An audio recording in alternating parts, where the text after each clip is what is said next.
निकलकर वो हस्तिनापुर पहुंचा और हस्तिनापुर में अपनी पूर्व पहचान देते हुए हस्तिनापुर का मंत्री बन गया। घटना का एक प्रसंग यह बना। इधर दूसरी स्थिति यह बनी कि चित्र और संभूत की ख्याति फैलती चली जा रही थी, तो कुछ जाति के लोग जिनको यह ठीक नहीं लग रहा था कि एक चांडाल जाति का, एक ओछी जाति का व्यक्ति और इस तरह से समादृत हो, इस तरह से प्रशंसा पाए, राजा के पास शिकायत की गई और राजा से शिकायत हो जाने के कारण चित्र और संभूत उन दोनों की पिटाई की गई, नगर से बाहर निकाल दिया गया। चांडाल को फिर दया आई, बेटों को छिपा छिपू के फिर अपने घर रख लिया। उन्होंने अपना वेश बदला, फिर गाने लगे, लोग पहचान गए ये वही हैं। फिर मारा पीटा, निकाल दिया गया। वे गांव छोड़कर चले गए, तीसरे नगर में गए, वहां पर भी रूप बदल लिया अपना, लेकिन उनकी ख्याति इतनी फैल गई थी कि आखिर वे वहां भी पहचान लिए गए। उनकी वहां पर भी खूब पिटाई हुई दूसरी जातियों के द्वारा। तो उन्होंने सोच लिया ऐसी जिंदगी जीने की बजाय तो मर जाते हैं।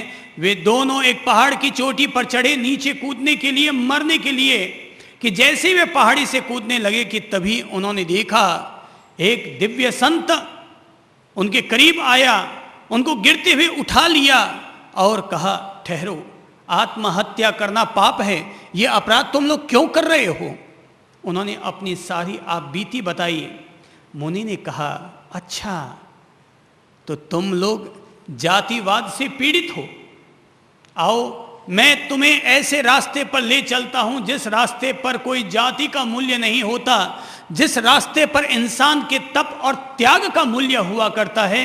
और तब मुनि उन्हें संन्यास देता है और चित्र और संभूत तब मुनि जीवन धारण कर लेते हैं। दिव्य मुनि ने कहा कि तुम लोग मरने के लिए जा रहे हो, अरे मर के जीवन खत्म करो, इससे तो अच्छा है तुम अपने जीवन को धन्य और सार्थक करो, तप और त्याग करो, ताकि फिर अगर तुम्हारा अगला जन्म हो तो कम से कम अधम जाति में, चांडाल जाति में, ओछी जाति में तो तुम्हारा जन्म ना हो। वे दोनों संत बन जाते हैं। चित्र और संभूत ये दो ऐसे मुनि बने जिसका उल्लेख धर्म शास्त्रों में बड़ी इज्जत के साथ लिया गया। चित्र और संभूत दोनों मुनि बन गए, खूब तप करने लगे, त्याग करने लगे, कई रिद्धियां सिद्धियां उनको उपलब्ध हो गई। एक दिन दोनों मुनि विचरण करते हुए हस्तिनापुर नगर पहुंचे और राजा के द्वारा वहां पर सम्मान होने लगा। नमूची को पता चल गया ये दोनों वही हैं जिनको मैंने गायन और वीणा वादन की शिक्षा दी थी, विद्या सिखाई थी। उसे लगा कि ये लोग यहां आकर कहीं मेरी पोल ना खोल दे, कहीं ये ना बता दे कि मैं उनके घर रहा था, चांडाल घर में रहा हुआ हूं, वहां का खाना पीना मैंने किया हुआ है, ये कहीं मेरा भेद ना खोल दे। इसलिए उसने सोचा कि इनको यहां पर खत्म कर दिया जाए। तो चित्र मुनि तो वन में अपना तप कर रहे थे, लेकिन संभूत मुनि नगर में आए हुए थे। उनके 8 उपवास की तपस्या थी, आहार लेने के लिए आए हुए थे, लेकिन नमूची और उनके आदमियों ने उसकी पिटाई करनी शुरू कर दी, गालियां दी, पत्थर मारे, लाठियों से पीटा। कुछ देर तक तो संभूत मुनि सहन करते रहे, लेकिन आखिर वे अपना आपा खो बैठे और उन्होंने तेजोलेश्या छोड़ दी। सारा नगर धूं धूं करके जलने लगा, चारों तरफ त्राही त्राही मच गई, चारों तरफ त्राही त्राही मच गई कि तभी हस्तिनापुर के राजा सनत कुमार आए और उन्होंने आकर के मुनि को समझाना चाहा, और जब न माने वो तो चित्र मुनि भी वहां पहुंचे। उन्होंने अपने भाई को समझाया किया, बोले भाई अब शांत हो जाओ, अपने को कोई वैर विरोध नहीं करना चाहिए। तो संभूत मुनि शांत तो हो गए, लेकिन जब अपने सामने एक राजा के वैभव को देखा कि जब राजा उनके पास आया तो किस तरह से वो रथ से उतरे थे, किस तरह से उनकी आज्ञा में सैकड़ों सैकड़ों सिपाही सैल्यूट मारने वाले खड़े थे, उसको लगा जीवन हो तो ऐसा हो, ये ठाठ वाला जीवन होना चाहिए। और तब वो मन में संकल्प कर लेते हैं, नियाणा कर लेते हैं, निदान कर लेते हैं, प्रतिज्ञा कर लेते हैं कि मैंने जीवन भर जो तपस्या की है, अगर मुझे उसका कोई फल मिले तो अगले जन्म में मैं भी ऐसा ही कोई महान राजा, ऐसा ही कोई रिद्धि सिद्धि संपन्न राजा बनूं। बात वहाँ पर आई गई हो जाती है। चित्र मुनि, संभूत मुनि वहाँ से फिर धीरे धीरे अपनी साधना करते हुए और अपने नश्वर शरीर का त्याग करते हैं। अगला जन्म उनका होता है। चूंकि संभूत मुनि ने अपनी तरफ से यह संकल्प कर रखा था कि मेरी साधना का कोई परिणाम हो तो परिणाम यह हो कि मैं अगले जन्म में ऐसा ही कोई रिद्धि सिद्धि संपन्न राजा बनूं, तो वे तो कांपिल्य नगर के नरेश बने, चक्रवर्ती ब्रह्मदत्त। और चित्रमुनि, उन्होंने भी अपने नश्वर शरीर का उधर त्याग किया था, देवलोक में रहे और फिर यहां धरती पर आए। तो वो किसी पुरिमताल नगर में किसी श्रेष्ठी के घर में पैदा हुए। अब एक तरफ बना है एक व्यक्ति सेठ के घर में जन्मा हुआ व्यक्ति और दूसरा बना है रिद्धि सिद्धि संपन्न राजा। धीरे धीरे वक्त आगे बढ़ता है। एक दिन राजा ब्रह्मदत्त अपनी ओर से कोई नाटक देख रहा होता है।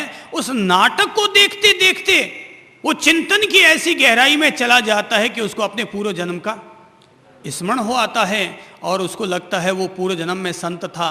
चित्र मुनि उसका भाई था, वो संभूत मुनि था। उसने ऐसा संकल्प लिया था, निदान नियाणा किया था, जिसके पुण्य प्रभाव से आज वो चक्रवर्ती राजा बना है। अहो, मेरा वो चित्रमुनि भाई भी तो कहीं न कहीं पैदा हुआ होगा, तो चलो मैं उसकी खोज करवाता हूं।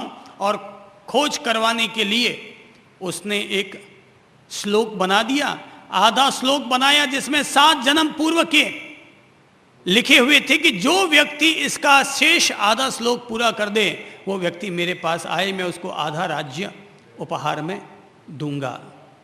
उधर वो जो चित्रमुनि होता है सेठ का बेटा बनता है। एक दफा वो सरोवर के किनारे बैठा रहता है, सरोवर की लहरों को देख रहा होता है। सरोवर के साफ पानी में ध्यान से देखते देखते देखते देखते अचानक उसको भी जाति स्मरण ज्ञान हो जाता है, पूर्व जन्म का स्मरण हो आता है और उसे याद आता है वो चित्रमुनि था, इस तरह से तब त्याग करता था, उसकी साधना उस जन्म में पूर्ण न हो पाई, तो अब वो अपने इस जन्म में साधना को पूरा करेगा और वो अपने जीवन में श्री भगवान की पवित्र दीक्षा, पवित्र प्रवर्ज्या का मार्ग धारण कर लेता है। वापस वो संत बन जाता है। तो चित्र मुनि तो है संत और संभूत बन गया है नरेश। एक दिन चित्रमुनि अपनी ओर से साधना कर रहे होते हैं, किसी उद्यान में बैठे हुए। तो वो श्लोक जो कि राजा ने अपनी ओर से प्रचारित कराया था कि जो भी व्यक्ति इसका आधा श्लोक बना के ले आएगा उसको आधा राज्य उपहार में मिलेगा, तो गली गली गांव गांव वो श्लोक मशहूर हो गया था। तो एक दिन कुएं पर रहट चलाने वाला व्यक्ति उस श्लोक की पंक्तियों को बोलता जा रहा था और पानी निकालता जा रहा था। चित्र मुनि ने उस श्लोक की पहली पंक्ति सुनी तो उन्होंने उसे अपने करीब बुलाया और आधा श्लोक शेष बचा हुआ वो भी बनाकर कह दिया कि जाओ और अपने राजा को ये सुना दो। राजा के पास श्लोक पहुंचता है, सत्य उद्घाटित होता है। वही नरेश जो पूर्व जन्म में संभूत मुनि था, चित्र मुनि से मिलने के लिए जंगल में आता है। दोनों एक दूसरे से मिलकर अति प्रसन्न होते हैं क्योंकि वो पूर्व जन्म के भाई होते हैं, पूर्व जन्म के संत होते हैं। दोनों एक दूसरे के गले लगते हैं और तब चित्र मुनि संभूत मुनि से कुछ कहता है, और संभूत अर्थात राजा ब्रह्मदत्त वो अपनी ओर से चित्र मुनि को कुछ कहता है। तो अब दोनों एक दूसरे को अपने प्रति आकर्षित करने की कोशिश करते हैं। वही रस्सा कस्सी का खेल शुरू होता है। राजा चाहता है ये मुनि मेरे राजमहल में चला आए, और मुनि चाहता है मेरा वो पूर्व जन्म का भाई जो अपनी साधना को अधूरी छोड़ करके मर गया था, लेकिन अपने नियाणे के कारण, अपने संकल्प के कारण आज ये राजा बन गया है, वापस ये राज्य का त्याग करे और वही पवित्र मार्ग पर चला आए। तो दोनों के बीच में रस्सा कस्सी का खेल शुरू होता है। संसार है एक नदिया, सुख दुख दो किनारे हैं, ना जाने कहाँ जाएं, हम बहते धारे हैं। हम सब लोग यहाँ पर बहती हुई धाराएं हैं। हर आदमी अपनी अपनी तरफ खींचने पर लगा हुआ है। वो उधर चाहता है, वो उधर चाहता है। अधर्म के रास्ते पर चलने वाले लोग दूसरों को भी अधार्मिक बनाना चाहते हैं। धर्म के रास्ते पर चलने वाले लोग दूसरों को धार्मिक बनाना चाहते हैं। ये रस्सा कस्सी का खेल दुनिया में चल रहा है। वो एक इधर और वो एक उधर। दुनिया जैसी जीती है जीती रहे, पर हर आदमी सोचता है मैं सही, मैं भी अपने साथ 4 लोगों को ले चलूं। मैं अगर एक जलता हुआ चिराग हूं तो मैं भी अपने साथ 4 लोगों को ले चलूं। एक आतंकवादी दूसरे को क्या बनाना चाहेगा? आतंकवादी। वो अपनी तरफ रस्सा कस्सी कर रहा है। एक अहिंसावादी दूसरे को क्या बनाना चाहेगा? अहिंसावादी। वो अपनी तरफ उसको खींच रहा है। एक मांसाहारी, एक शराबी, एक सिगरेट पीने वाला, एक गुटखा खाने वाला दूसरे को कौन सी प्रेरणा देगा?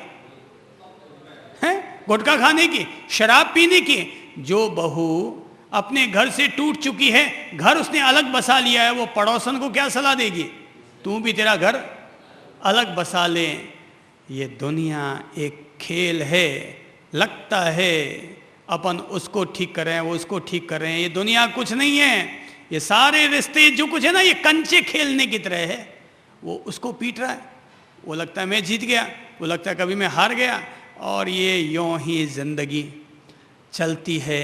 हम सब लोगों की ज़िंदगी, हम सब लोगों की दुनिया ताश के पत्तों के महलों की तरह हुआ करती है तब तक है, बिखर गई तो बिखर गई।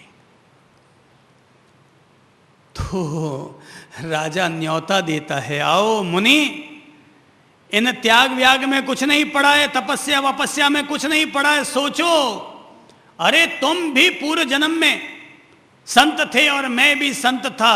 तुम तो मर करके बने एक सेठ के बेटे,